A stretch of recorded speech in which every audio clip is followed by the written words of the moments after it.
male ner male ken yam kan asen kontin barwan lingwa seme jongo rede nyokame laraye dara kui dobadanen sha Angelina ten chaje yen kaja Angelina ten jana kwer medit Minister of Interior ngai kondial madanen malada naka gwase dane chaje yen kajere which ka juba. By the way, this is not the first time mo yan gaje kode nika chenge dane cha chore cha yen gaje which mean that manager chaje yen dong makene ngachi ngada namo no yen Angelina ten ke kene Dr. Macha no one ngai kone Dr. Macha chaje yen, but you don't want ngai kene no Angelina ten ba chaje yen, so we all know that thing. Okay, ngai kone ko me show the charge yen katakan dorakel which mean that manager charge yen man charge yen gaje jana mitakan ke tisha to shike secret teteka so kan secret kan to kan dial ano cha ka kap cha gorno de kan nangra so munyo do Angelina ten charge yen one cha talpone ka sha kanang sha mobile sha janang cha computer ka sha kanang everything cha kanang kaje another contila national security. So name sure surprise. Okay, you don't have to be surprised. Kodi ngai kono no twong no one ngai kono no take reform lat ke kirma yadit ka jomo kwana gwasa me sharwai karamada pai kwan ala kwarngone min pai kwan chaga joga yen wo real rodu na ka peda ko bia netin content ka duir bia case ne ken bia ga clear ka to ka tichalat menyu do antama buga woban ka Dr. Machar ba tindi ala kon ngi ken go shi Dr. Machar se ka duir kan dial ba ka lat ba ka garpin no sere ngai kon no wala da take information me de kon link by the way today so information de kon link ban mo de kan kon link ke information moment gor kon yang de atako dong me Dr. Machar dar brar ke community che ga mangai kon no lip koni roch ke ji gat kene ja Africa Union kene de kon link kon lip ko radian so no mo me de kon tenatama okay to kon dialten dundo mo de television la television ben so jen mo kon la hold back but anyok cha kon yok mi no ko rai ko sha Angelina ten cha de yen take ne to could celebrate and yenda lat kana we ko gwa long ko sha je gwal Dr. Machar sha ka yen,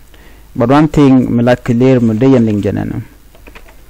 me rami gur Simon gadwe dual ala choir ki leader dung spele ayo kid gwang and choir ni general Simon gadwe dual ngai kon men chalat je ora me te loide ko sha Dr. Machar cha de yen cela do jin duar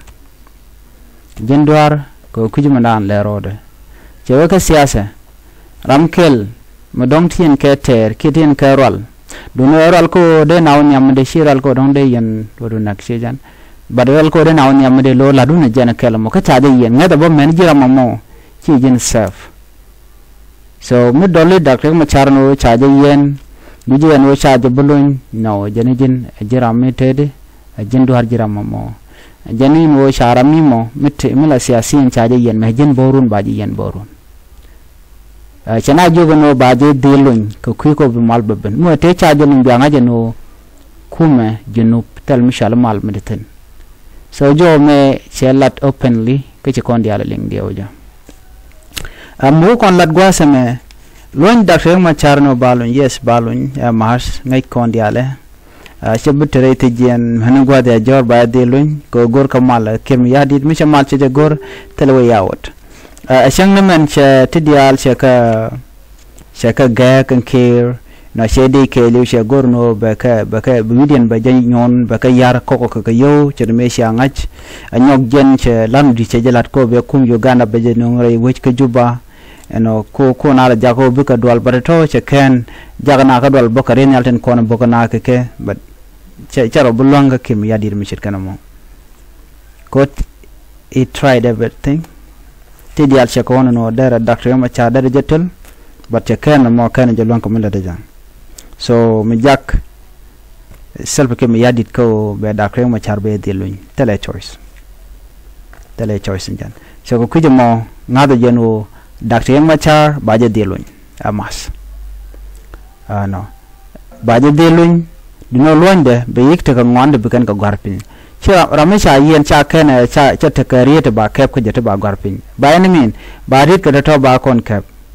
ba garpin no ngai kon pan taran yan ke je tarake liwe ka tarake liwe siasa ko yan ke je ka kwi ri me dana ci to kana sir telemr dien mi yan ke je so mde ko naru jenda ni yan ke je no mon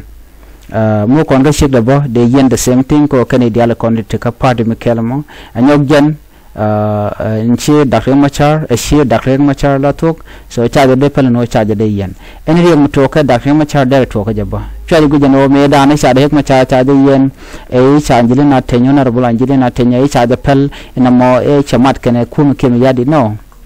tel mi shit kana no bianga jano Dr. Riek Machar che wala ku juba no tel de jen karwa de beselo charo de top so kuje mo tel media na kaje bana limi mandana balat kum kem yadit kana nete kontila international observers kana je gad ke Africa Union min biya ngaj bo gwada me Dr. Riek Machar che tere wi ke juba karwade tere wi ke juba re yendan cha yeten goi ke jetin bo neten kontin la international community chwa gi loro bange cha yente dor bang chere dor bang no a chen cha kan tin dia la kon goi ke je chen cha wo bongo de bo security ke liu geje win mon chwa gu no dong e kem yadi de geje no wante aro chen che yan bo ngor bala te ne de geje ten ko jen aram ngai ke win mon chi aram ton dang de we I cha ke bi cha le ne no jen aram di okay aram di so chwa de ke kwide ba de lung no ko me che la medan kem yadi jaram na na te ke dwer ka ngai ke je bo win mon ho jaram dan te dwer all the charges ba ke drop ko jen Dr. Machar bele la free ke biana ne jaram dan bi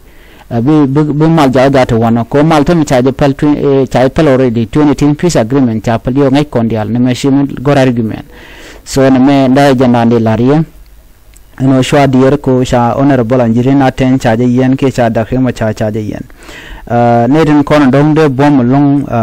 de ka ne den kondila de ne ke tin content door de ne ka of course bum ka along shang man cha kweren yen kan ka dak pin an ne tot karodi en ci dak pin ka joran chalat goy an ban yo jigal radien biata ka mal ba